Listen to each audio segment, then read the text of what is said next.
So what I'm going to do is present basically on a notion that I think is very helpful for us thinking about how we might engage people and deepen their sense of motivation and commitment around acting on protecting the planet.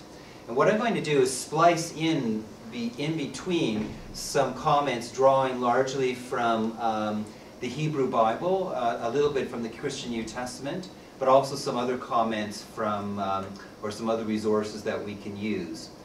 And what the notion is that I'd like to center in on is the notion of biophilia. Now, as you can imagine, just from the word, that's a term actually coined by arguably one of the most important biologists we have alive today, E.O. Wilson, who's just retired from Harvard.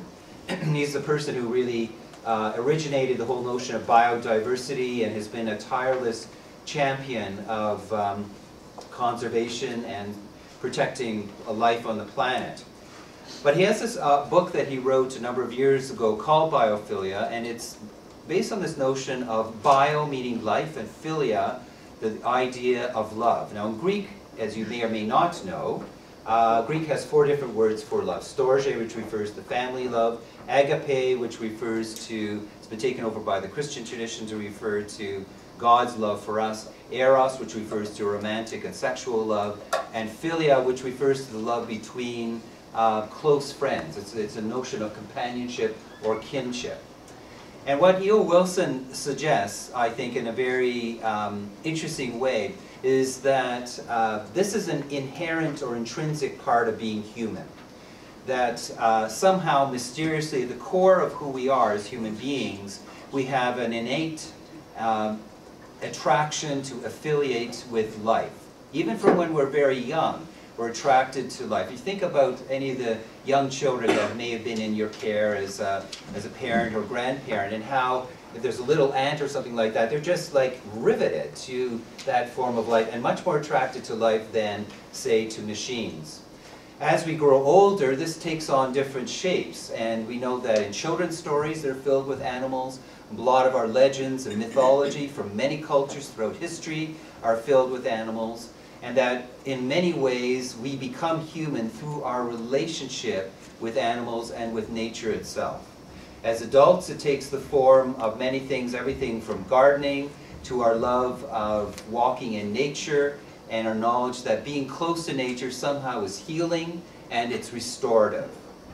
So what E.O. Wilson suggests is that this is something that is really the basis for an ecological ethic, a conservation ethic, that we need to do more than just have knowledge about the crisis we're facing, but we need to be engaged emotionally. And here I'm thinking of a quote from Wendell Berry from his book Life is a Miracle, where he talks about how we will only exploit what we value, but we will defend and we will protect what we love. And so there's an emotional dimension, and in a sense you could say that it's joining or bringing the heart, which I think in most religious traditions is seen as the center of the human personality rather than the mind. It brings the heart into our idea and our interest in somehow becoming involved in protecting the planet. So I think that regardless of what faith tradition we come from, we can take over this notion, and this is something that I think we can see, for example, very clearly in the Hebrew Scriptures. In the beginning of the beginning of Genesis, it talks about how God created the world. God saw that it was good and blessed it. In Genesis 9, we have the story of Noah and the ark, and we have a covenant being established very explicitly, a 3-partner covenant between God, the people of God, and the earth, or Adamah in Hebrew. And Adamah in Hebrew is not just earth in the sense of dirt, but it refers to the entire biologic community of not only plants and animals, but all the ecosystems and all the systems of water, hydrology, of circulating energy, all that complexity that nurtures us and sustains us. That's how the ancients felt and understood the biologic community. So this is an idea that's planted certainly very deeply in the Hebrew biblical tradition, but it's also something which we see in Aboriginal traditions as well. You know, it's for us as moderns, it's very hard for us to maybe understand that for most of history, and for most cultures that are not the dominant European culture right now, the earth has always been seen as a sacred community, as having an inherent moral purpose and balance and equilibrium. It's a set of ecological communities within which we, as human beings, as a social community, are nested. And this is important because we often see environment as just as something in the background.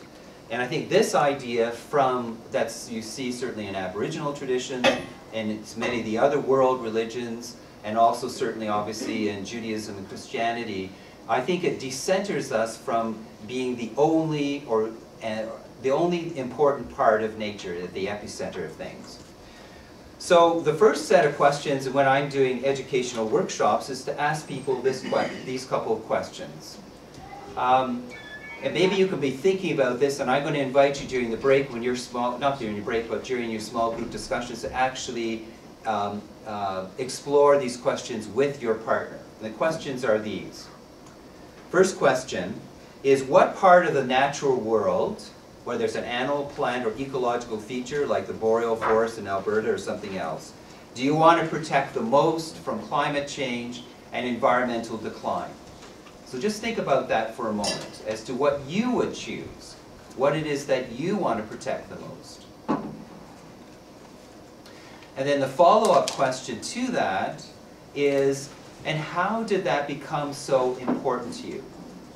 What stories might you tell us that would enable us to understand why you find that this is so important?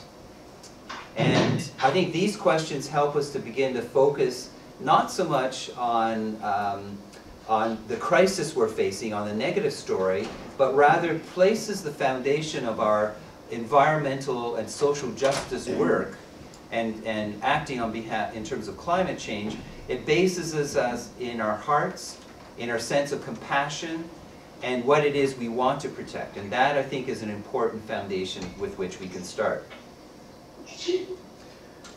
Bless you. Whoever that was. So that affirms our connection with life, and it also helps us to start to retrace through our history, our stories, bring forth some stories, some narratives that enable us to reconnect with the well springs of our commitment. So our commitment is not intellectual commitment, but it's rather something that's very much grounded in our sense of compassion and our sense of justice.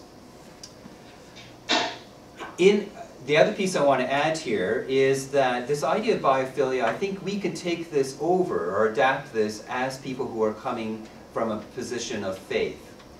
And if I, again, go back to the Hebrew Scriptures, we see in the book of Job an incredible revelation of God's biophilia, if you wish, for all creation, the basis for what we might call creation care. You all remember the story of Job. Job is suffering innocently, has 3 friends who come and try and comfort him, although as you read through the story, you start to understand maybe they're not necessarily the kind of friends you want to have around you if you're suffering. It's quite an elaborate discussion. But about chapter 39, God, who seems to be unable to control himself any further, bursts in and doesn't answer Job's question directly, but rather takes Job on a tour of the created order. Now there are 3 things that we notice from this elaborate and one of the earliest examples of nature writing that we have in any language, in any tradition.